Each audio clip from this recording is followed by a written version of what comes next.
제가 어린 시절마다 이 동네에서 꼭 예쁜 친구들이 있으면 어른들이 빠짐없이 하는 말이 있었습니다. 아야, 예은아, 아야, 체리나, 너는 꼭 다음에 어디 나가라고요? 미스 코리아 대회에 나가라이. 기억나시죠? 과거 미스 코리아 대회는 대한민국에서 최고 미인을 뽑는 전국적인 행사이며 수많은 스타들을 배출한 연예계 등용문으로 불리기도 했습니다. 하지만 시대가 변하면서 언제부턴가 공중파에서 미스 코리아 대회를 볼 수가 없었죠.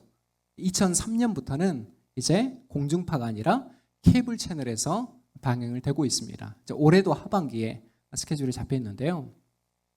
한편 이와 비슷한 한 미인대회 참가자의 특별한 사연을 제가 잠시 소개하고자 합니다. 사진 한번 띄워주실래요? 네, 이 사진에 보이는 인물은 베트남 출신의 투에디엔이라는 20대 여성인데요. 그녀는 2021년 국제 미인 대회인 미스 그랜드 인터내셔널에 참가하여 최종 우승자가 됐습니다. 네, 됐습니다. 겉보기는 어떻습니까? 베트남의 아주 부유한 상류층 가문의 자녀쯤으로 보이는데 사실 그녀는 4살 때 이혼한 부모에게 버림받은 고아 출신입니다.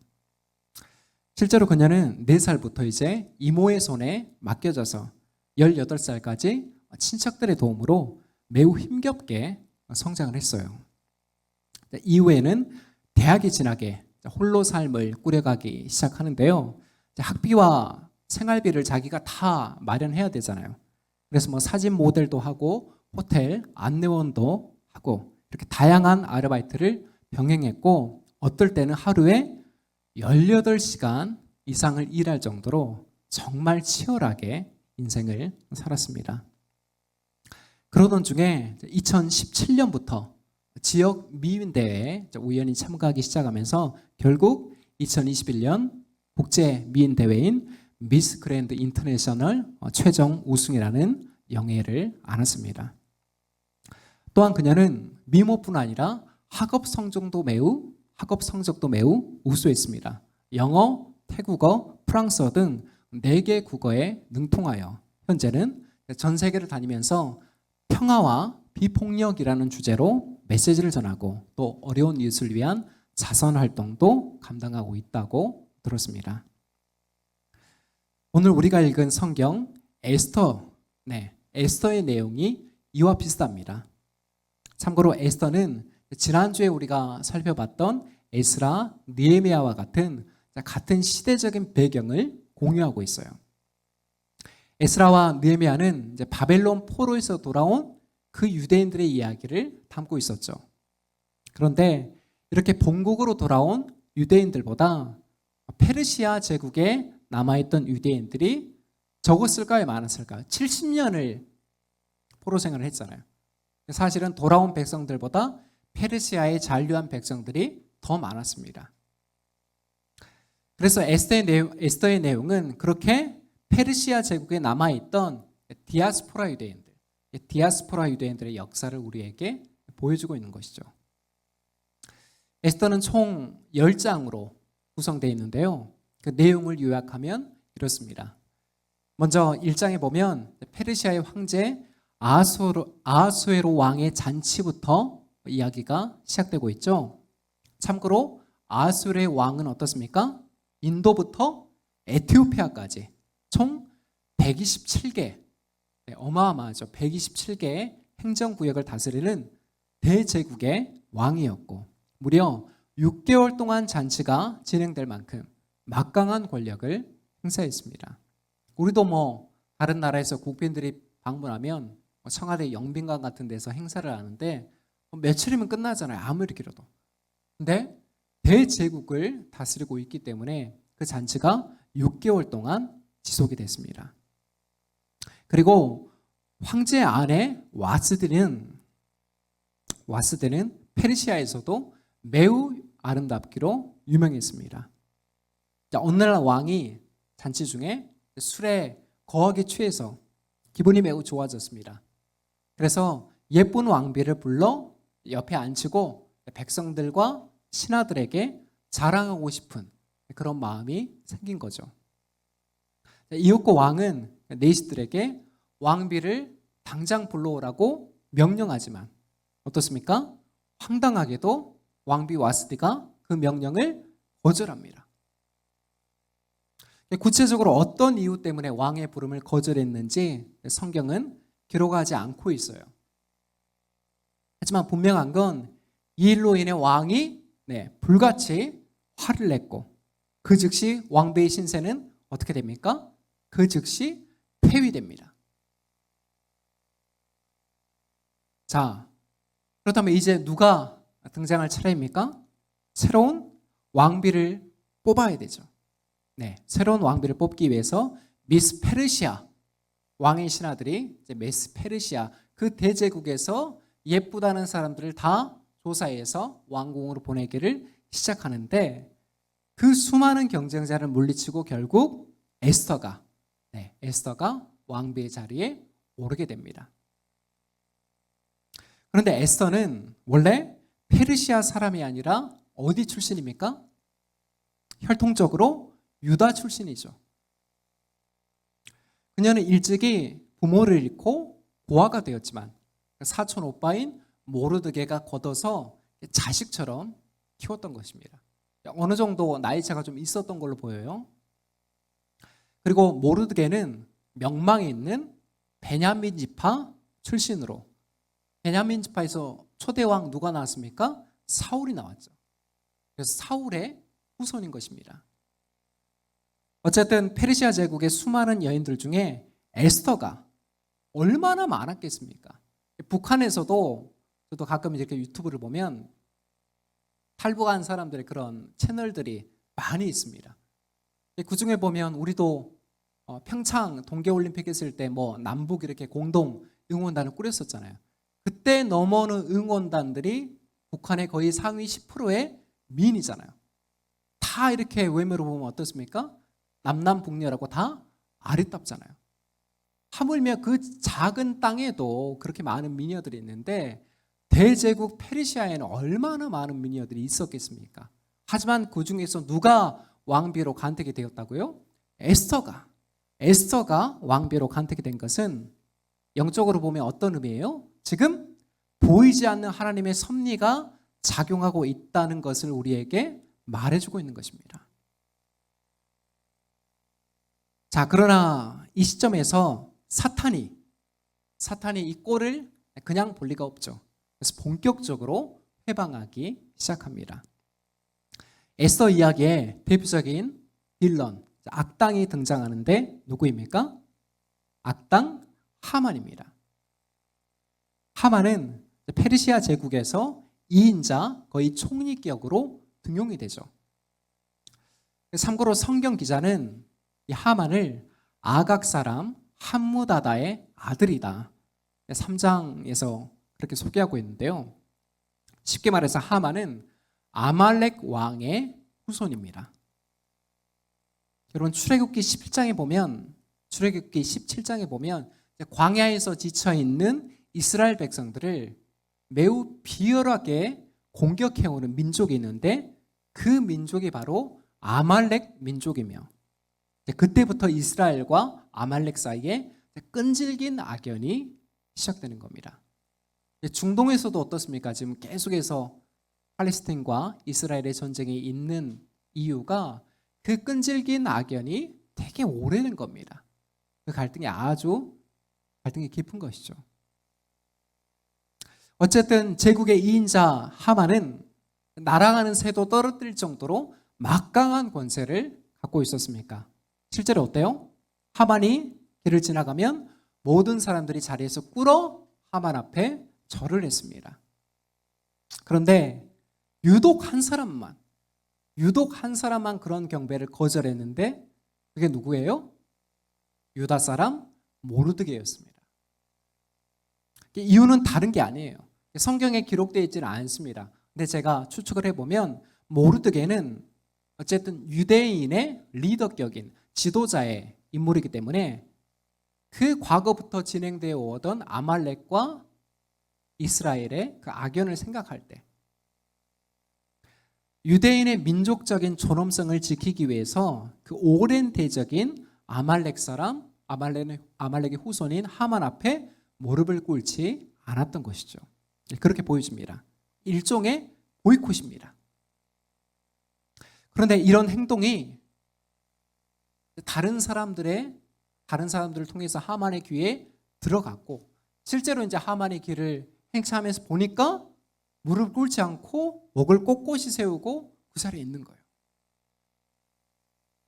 지금도 청와대에서 어떤 분이 이제 자기 뜻대로 되지 않으면 계속 경로를 한다라고 뉴스를 통해서 보여주고 있는데, 하만도 그 소식을 접하고 자기 두 눈으로 보니까 분을 참지 못했습니다. 성경에도. 그래서 펄쩍펄쩍 뛰게 된 거죠.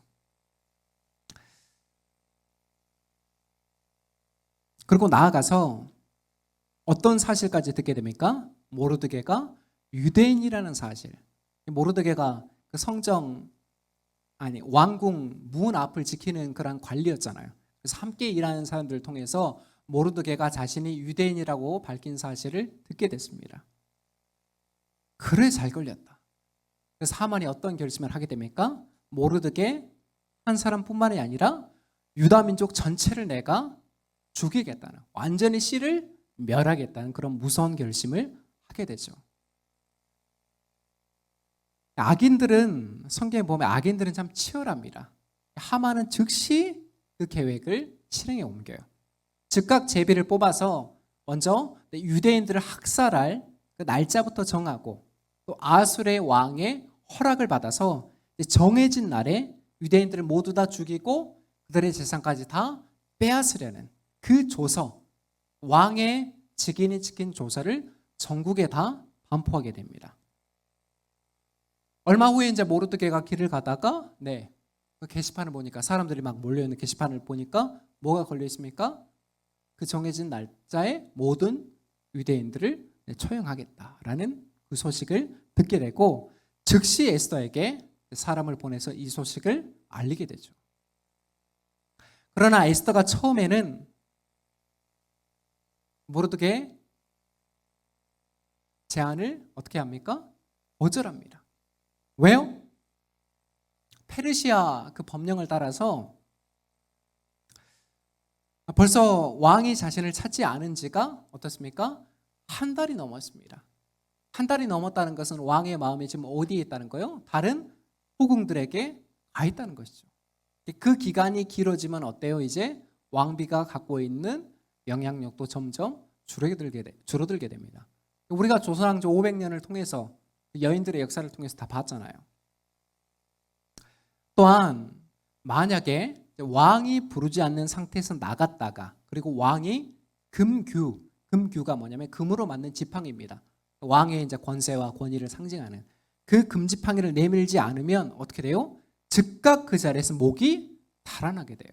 왜 그러냐면 이제 에스더 앞쪽에 보면 왕을 시해하려는 내시들의 음모가 나와 있잖아요. 내시는 어떻습니까? 왕과 가까이서 바로 소통을 할 수 있기 때문에 그 지위를 노려서 왕을 시해하려는 전적이 이미 있었기 때문에 왕이 먼저 윤허를 내리지 않는 상태에서 그대로 왕 앞에 나아갔다가는 목이 달아나는 게 아주 자연스러운 페르시아의 법도였습니다. 하지만 모르드게는 다시 한번 사람을 보내서 에스더에게 뜻을 전하는데, 그게 오늘 우리가 읽은 본문의 말씀입니다. 우리 13절에서 14절 말씀 함께 읽도록 하겠습니다. 시작.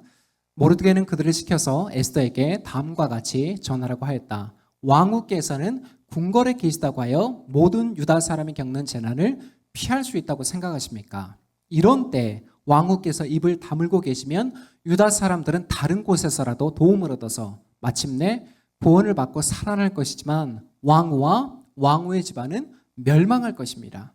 왕후께서 이처럼 왕후의 자리에 오르신 것이 바로 이런 일 때문인지를 누가 압니까?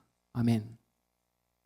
여러분, 모르드게의 이 말을 꼼꼼하게 자세히 한번 살펴보십시오. 지금 에스더에게 모르드게가 비굴한 부탁을 하고 있는 그런 게 아니잖아요. 만약 왕비께서 끝내 입을 열지 않으면 우리 유다 사람들은 다 죽게 된다 그렇게 말했습니까? 아니에요. 왕후께서 입을 열지 않더라도 우리는 다른 곳에서라도, 그러니까 다른 사람들을 통해서 그 도움을 받아 살아날 것입니다. 대신 왕비와 왕비의 집안은 멸망할 것입니다. 그리고 마지막 쐐기를 박죠. 그대가 왕비의 자리에 오른 것이 바로 이런 일 때문인지를 누가 알겠습니까? 모르드게는 매우 당당하게, 어쨌든 친척 지간이어도 왕비잖아요. 조선시대도 어떻습니까? 왕의 후궁으로 가거나 왕비로 가게 되면 그때부터는 완전히 서열이 달라지게 되잖아요. 이렇게 직언하기가 쉬운 자리예요, 어려운 자리예요? 어려운 자리입니다. 하지만 그럼에도 모르드게가 이렇게 했다는 것이 그가 유대인의 지도자격인 인물이기 때문에 이런 직언과 팩트 폭행을 할 수 있었다는 것이죠. 아버지나 다름없는 그 모르드게의 책망 앞에 결국 에스더는 뜻을 정하고 답변을 보냈는데, 이어서 15절에서 16절 말씀 함께 읽겠습니다. 시작. 에스더는 다시 그들을 시켜서 모르드게에게 이렇게 전하라고 하였다. 어서 수산에 있는 유다 사람들을 한 곳에 모으시고 나를 위하여 금식하게 하십시오. 사흘 동안은 밤낮 먹지도 마시지도 말게 하십시오. 나와 내 시녀들도 그렇게 금식하겠습니다. 그렇게 하고 난 다음에는 법을 어겨서라도 내가 임금님께 나아가겠습니다. 그러다가 죽으면 죽으렵니다. 아멘. 너무 유명한 대사죠. 그러다가 죽으면 죽으렵니다. 죽으면 죽으리이다. 이제 에스더는 모든 퇴로를 다 차단하고 자신의 명운을 걸었습니다. 그러면서 마지막 당부를 하죠. 뭡니까? 모든 유다 사람들을 한 곳에 모아 나를 위해 밤낮 3일 동안 금식하며 기도해 주십시오. 기도해달라라는 문장은 본문에 나와 있지 않습니다. 하지만 맥락상 보면 3일 동안 그냥 금식만 하는 게 아니잖아요. 그래서 금식하며 기도해 주십시오. 나와 내 시녀들도 그렇게 금식한 후에 어떻게 하겠다고요? 법을 어겨서라도 왕 앞에 나가겠습니다. 자, 이후의 내용은 이제 어떻게 됐을까요? 우리가 알다시피 완벽한 반전의 드라마가 펼쳐집니다. 담대하게 왕 앞에 나간 에스더에게 왕은 금지팡이라도 내밀면서 뭐라고 말합니까? 내 제국의 절반이라도 주겠다고 그렇게 이야기합니다. 127개 행정구역을 페르시아가 갖고 있었다고 얘기하잖아요. 그 중에 하나만 줘도 엄청난데 나라의 절반이라도 떼어주겠다고 할 만큼 왕의 마음이 급격하게 에스더에게 쏟아진 것입니다.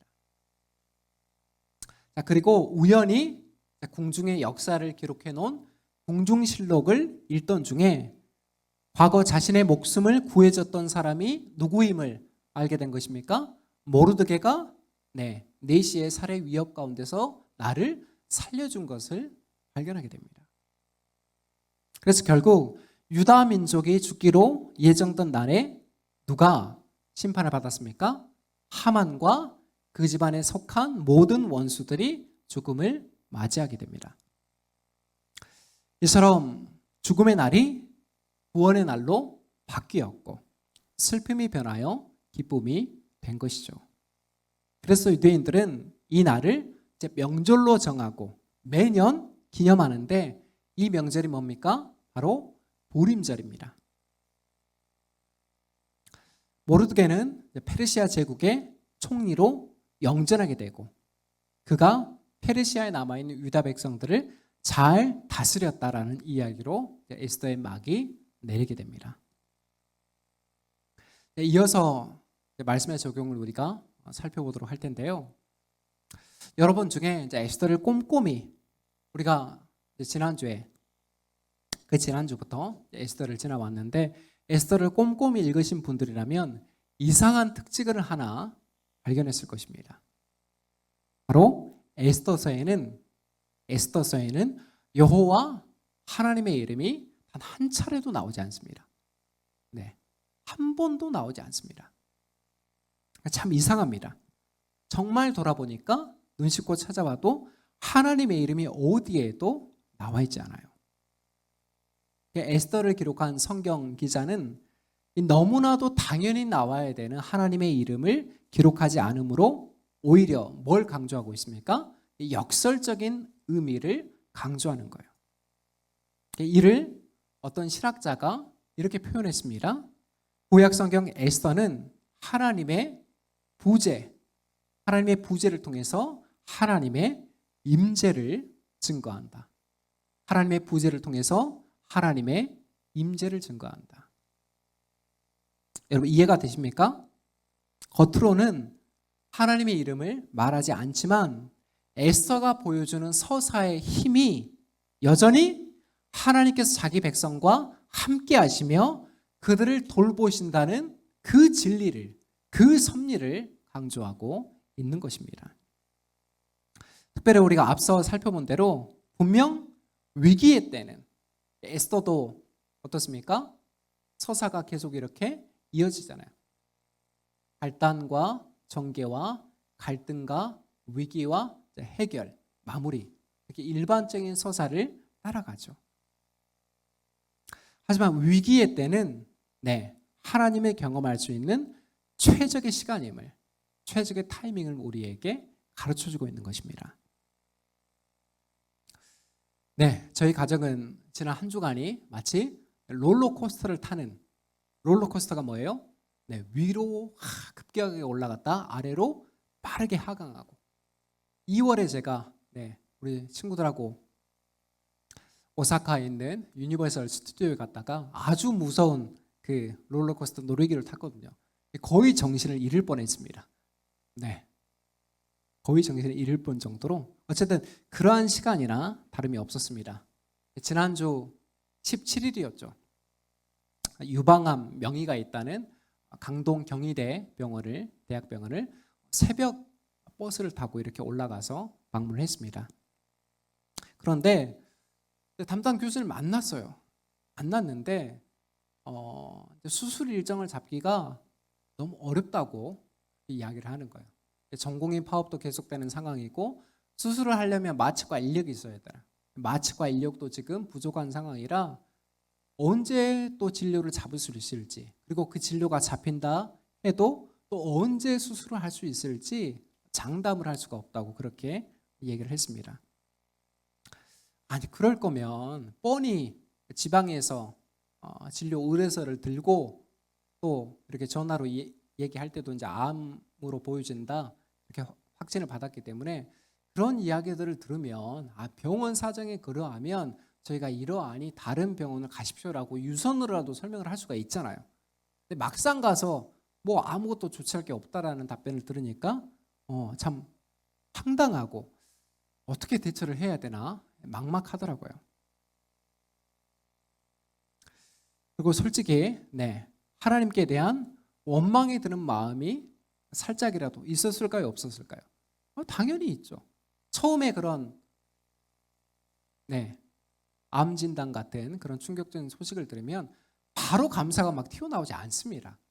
충분히 당황스럽고 이게 정말 현실인가? 정말 일어난 일인가?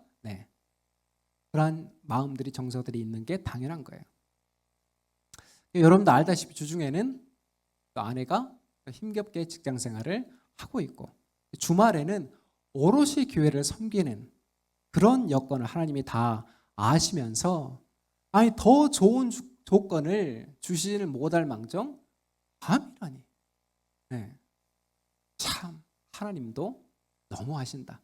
집안에 아픈 환자가 한 명 있으면 족하지 또 다른 사람까지 그렇게 아프시게 해야 할까? 하지만 내려오면서 또 아는 아주 절친한 권사님을 통해서 광주 쪽에 있는 병원을 소개를 받았습니다. 그래서 그 병원도 지금 어쨌든 서울이나 이런 데가 지금 다 이렇게 막혀 있으면 지방으로 환자들이 몰리잖아요. 그래서 뭐 예약도 지금 잡을 수가 없고 뭐 수술이나 이런 것도 받으려면 한 몇 달은 대기해야 되는 그런 상황인데 너무나도 감사하게도 잘 연결이 되어서 지난주에 바로 진료도 보고 뭐 MRI 촬영도 하고 해서 7월 1일에 그렇게 수술을 받기로 결정이 되었습니다. 그렇게 이제 암 진단을 받고 또 병원을 정하고 또 수술 날짜를 기다리면서 마음이 타잖아요. 최종적인 병기, 암이 0기인지 뭐 1기인지 2기인지는 최종적으로 수술을 하고 그 조직 부위를 떼어내서 조직 검사를 해봐야 이제 최종 병기가 나옵니다. 근데 사람의 마음이 그렇잖아. 이렇게 다 파업으로 진료나 수술이 막혀 있는 상황 가운데서 그 시간을 마냥 기다리는 게 저도 이번에 같이 처음 느껴봤는데 참 쉽지만은 않았습니다. 하지만 그렇게 그냥 자리에 주저앉아 있으면 일상이 좀 방해될 정도로 마음이 어려울 것 같아서 성경 목사님 내께서 작전 기도를 같이 하자라고 말씀을 해주셔가지고 계속 기도를 해오던 중에 참 오히려 감사를 다시 회복하게 됐습니다. 유방암이 완치가 없다고 하네요. 다른 암들은 한 5년 정도까지 다른 재발이 없으면 완치 판정을 내리는데 유방암은 그런 개념이 없다고 합니다. 아주 초기를 제외하고는 5년이 됐든 10년이 됐든 20년이 됐든 언제든지 다시 재발할 수 있는 그런 성격이라고 얘기를 했기 때문에 그런 상황임에도 초기에 이렇게 발견한 것이 어떻게 보면 전화위복의 계기가 될 것으로 그렇게 감사가 들었고요. 또 간단합니다. 성경의 역사를 보면 성경이 인물들이 우리에게 보여주는 그런 교훈들을 보면 위기와 갈등과 문제의 원리는 간단합니다. 뭐예요? 위기를 만났을 때, 고난을 만났을 때 누구 앞에 나아가라는 것입니까? 하나님 앞에 엎드리라는 거예요. 복잡하지 않습니다. 간단합니다. 그래서 우리 가정에게 하나님이 더욱더 하나님을 붙잡으라는 그런 사인으로 저희에게 주셨습니다. 여러분, 오늘날 믿음이 없는 사람들이 이런 위기나 이런 고난을 만나면 속절없이 무너지는 이유가 뭡니까? 그동안은 자신의 힘과 지혜로 인생을 개척할 수 있다고 그렇게 믿고 또 바꿔갈 수 있다고 믿고 살아왔기 때문이에요. 그렇기 때문에 자신이 통제할 수 없는 그런 환경을 만나게 되면 멘탈이 깨지고 우울증과 공황장애까지 번지게 되는 것입니다. 그동안은 자기가 계획한 대로 자기가 주도한 대로 모든 문제들이 다 풀렸습니다. 근데 이제는 통제할 수가 없어요. 내 손가락 하나도 간섭할 수가 없는 상황을 맞닥뜨리게 되니까 사람이 정서적으로 정신적으로 무너지는 것입니다. 반면에 우리 성도가 가진 특권이 뭡니까, 여러분? 우리 삶에 어느 것 하나 우연이 없다는 그런 확실한 확고한 믿음을 갖고 있다는 것입니다. 그렇기 때문에 때론 하나님이 보이지 않는 위기의 상황에서도 성도는 절망하지 않는 것입니다. 왜냐하면 그 캄캄한 칠흑 같은 동굴과 같은 상황에서도 어떻습니까? 변함없이 우리를 돌보시고 인도하시는 하나님의 손길을 신뢰하면서 따라갈 수가 있기 때문이에요. 이 믿음은 오직 경험에 근거합니다. 성경을 읽는 것으로 이 믿음은 자라지 않고요. 어떨 때 자란다고요? 내가 직접 체험했을 때. 믿음에 근거한 경험이 있어야 된다는 거예요. 그래서 우리가 이 찬양을 오늘도 확신 가운데 드릴 수가 있는 것이죠. 함께 찬양해 볼까요? 이 눈에 아무 증거 아니 배어도 믿음만을 가지고서 늘 걸으며 이 귀에 아무 소리 아니 들려도 하나님의 약속 위에 서리라.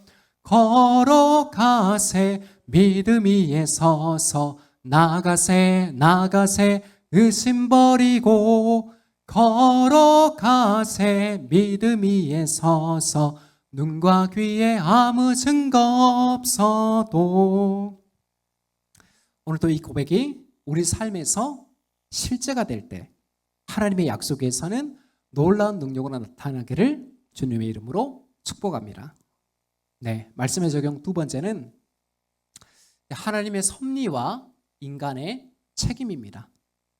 사도 바울의 신약 성경에 나와 있는 사도 바울의 가르침을 보면 하나님께서 창세전에 이 세상을 만드시기 전부터 그리스도 안에서 우리를 선택하셨다고 그렇게 사도 바울이 이야기합니다. 신학적으로 보면 이것을 하나님께서 미리 예정하셨다는 게 신학적으로는 예정론 이렇게 부르고 있습니다. 그런데 어떤 사람들은 이 하나님의 섭리를 오해합니다. 그래서 어차피 그렇다면 하나님의 뜻대로 될 텐데 우리가 굳이 순종할 필요가 있나? 이렇게 얘기를 해요. 모든 것이 하나님이 다 정해놓으신 계획과 섭리 안에 있다면 우리의 순종은 의미가 없는 것이 아니냐, 이렇게 잘못 오해하는 사람들이 있는데요, 그렇지 않습니다. 오늘 성경을 한번 보십시오. 분명 모르드게는 유다 백성들을 구하기 위해서 그 자리에 가만히 있었습니까? 아니죠. 전심으로 에스더를 설득했습니다. 그리고 에스더는 어땠습니까? 죽으면 죽으리라 자신의 목숨을 걸고 왕 앞에 담대히 걸어나갔습니다. 이처럼 에스더를 보면 하나님은 홀로 일하시지 않고 하나님의 백성들의 능동적인 순종과 믿음을 통해서 당신의 역사를 이루어 나가시는 거예요. 그래서 하나님의 섭리와 인간의 책임, 이 두 가지 관계를 우리가 어떻게 이해해야 하냐면 수학적인 어떤 공식이 있는 것이 아닙니다. 하나님의 섭리가 100%이고 동시에 인간의 책임도 100%입니다. 하나님은 홀로 일하시지 않고, 물론 하나님이 인간 없어도 당신의 역사를 이루어 가실 수 있는 그야말로 전지전능한 분이시죠. 하지만 하나님은 인간을 통해서 함께 하나님의 역사를 이루어 가시기를 기뻐하셨기 때문에 인간의 책임과 순종이 결코 면제되지 않는다는 것입니다. 거꾸로 한번 여러분 생각해 보십시오. 오늘날 우리가 하나님의 살아계심을 체험하지 못하는 이유는 그럼 뭘까요? 하나님이 정말 무능력해서일까요? 아니면 갈수록 성도들이 어떠한 믿음의 도전이나 결단을 기피하기 때문일까요? 오늘 에스더가 자신의 명운을 걸고 왕 앞에 나아가는 결단이 없었다면 유다 민족들이 어떻게 됐을까요? 다 멸망했겠죠. 그렇지 않아요? 운명이 바뀔 수 있었던 이유는 뭐예요? 순종과 믿음의 도전과 결단이 따랐기 때문입니다. 우리 예수님께서도 믿음의 본질에 대해서 뭐라고 말씀하셨습니까? 하나님 나라 곧 천국은 침노하는 자의 것이다. 여기서 침노하다라는 동사가 이해하기 쉽게 미식축구, 미국에서 많이 하잖아요. 미식축구를 떠올리면 됩니다. 축구는 양 경기장 끝에 있는 그 골대에다가 골을 넣으면 이제 득점을 하게 되죠. 미식축구는 경기장 양 끝에 있는 엔드존이라는 그 골라인이 있습니다. 그 골라인까지 선수가 공을 안고 거기까지 전력 질주를 해야 승점을 받게 되는 그런 구조예요. 그런데 우리가 이제 한 번쯤 뉴스나 스포츠 장면을 통해서 봤듯이 그 수비수들이 어떻습니까? 결코 호락호락하게 그렇게 공을 안고 가도록 길을 내주지 않아요. 그래서 승점을 내기 위해서는 뚝심과 패기와 전략을 갖고 앞으로 밀어붙이는 그런 실행력, 그런 원동력이 반드시 필요한 것입니다. 침노하는 믿음이 바로 이거예요. 예수님 말씀하신 침노하는 믿음이. 천국은 침노하는 자의 것이다. 가만히 앉아있는 사람에게 주어지는 것이 아니라 미식축구 선수가 그 공을 안고 앞에 있는 수비들을 다 뚫어내면서 그 마지막 엔드존에 가서 공을 찍었을 때 그때 승점이 나오는 것처럼 그러한 믿음이 있는 사람들만이 하나님 나라에 합당하다라는 게 예수님이 가르치신 믿음의 본질입니다. 우리 믿음도 마찬가지예요. 보십시오. 하나님의 백성의 앞길을 가로막는 하만 같은 존재. 이건 영적으로 보셔야 돼요. 에스더의 이야기는 내러티브잖아요. 이야기잖아요. 여기 안에 어떤 교훈이 담겨 있는 거예요? 영적인 교훈이 담겨 있는 거예요. 하나님의 백성들의 앞길을 막는 하만은, 그런 존재는 어떻습니까? 언제나 우리 앞에 존재해요. 사람이 될 수도 있습니다. 직장이 될 수도 있고요. 돈 문제가 될 수도 있고요. 건강이 될 수가 있고요. 관계의 문제가 될 수도 있습니다. 그래서 우리의 기도가 이렇게 바뀌어야 되는 것입니다. 하나님, 이 문제가 왜 제 앞에 있습니까? 왜 하필 저에게 주셨습니까? 이게 아니라 모르드게처럼, 에스더처럼 하나님, 이 문제를 뚫고 나갈 수 있는 담대한 믿음과 성령 충만을 저에게 주십시오. 이렇게 바뀌어야 하는 것이죠. 예수님이 말씀하신 너희가 기도할 때 중언부언하지 마라. 중언부언이 같은 말을 반복하는 그런 기도가 아니에요. 중언부언은 자기도 어떤 기도를 하는지 모르는, 방향성이 없는 기도, 목표가 없는 기도가 중언부언하는 기도입니다. 사랑하는 여러분, 정말 하나님을 깊이 체험하고 싶으시죠? 아니에요? 날마다 하나님 체험하고 싶으시죠?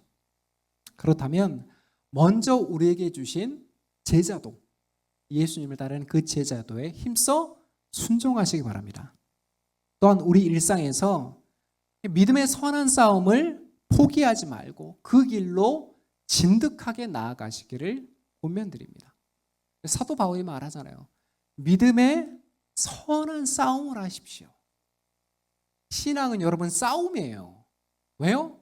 사탄은 실제합니다. 채린이가 집에 이렇게 혼자 있을 때 아이들은 좀 무섭잖아요. 막 귀신 나올 것 같기도 하고. 그래서 채린아, 귀신은 있긴 있어. 사탄이 부리는 졸개들이 귀신이야. 하지만 하나님의 백성들은 그런 귀신들을 하나님의 백성들을 해할 수는 없어. 그래서 이런 믿음을 가져야 돼. 그러니까 채린이가 이제는 집에서 혼자 잘 있습니다. 믿음의 선한 싸움은 우리가 끝까지 감당해야 되는 싸움입니다. 그래서 예수님 뭐라고 계속 말씀하십니까? 그 싸움에서 낙마하는 이해들을 계속 얘기하잖아요. 천국 비유에서 계속 말씀하시잖아요. 가라지를 다 뽑아버린다고 하니까 놔두라라고 얘기하잖아요. 마지막 심판 때 알곡과 가라지를 그때 판별해 내겠다. 교회 안에서도 마찬가지입니다. 교회만 출석한다고 해서 구원받은 성도냐, 하나님 나라가 약속된 성도냐? 아니에요.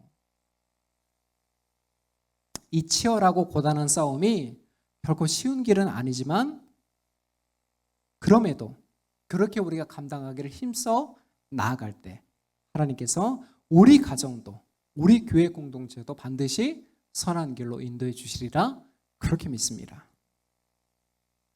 말씀을 맺습니다. 오늘은 에스더 4장 13절에서 17절 말씀으로 위기가 곧 하나님의 때입니다 라는 제목으로 말씀의 교훈을 받았습니다. 여러분, 세상은 위기를 신호등의 빨간불처럼 건널 수 없는 멈춤으로 여깁니다. 사람들이 위기를 만났을 때 다 그 자리에서 멈춥니다. 어떻게 해야 될지, 어떻게 풀어가야 될지를 알지 못해요.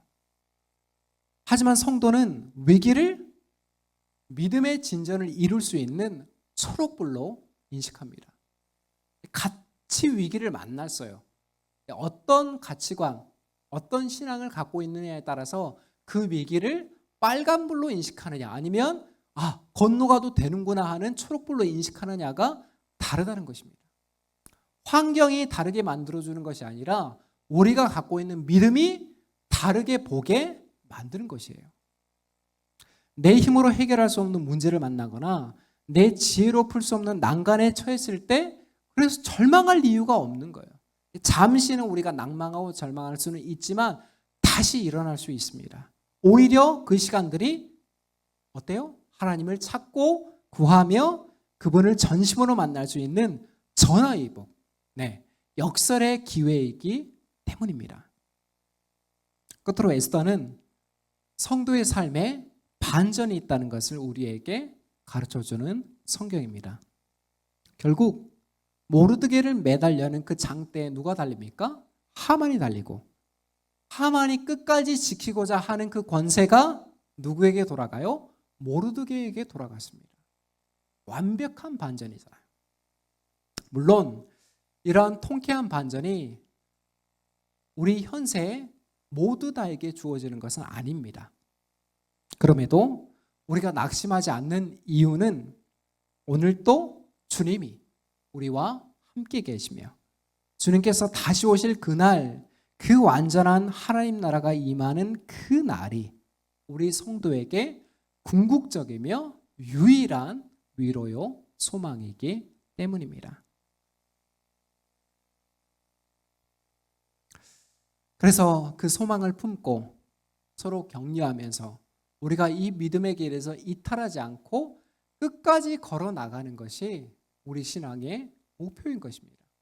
하나님이 교회를 통해서 사용하실 것이고 당신의 나라를 계속 통치하신다는 그 역사를 우리가 이웃과 세상 앞에 보여주는 것이 교회에 주신 사명인 것입니다.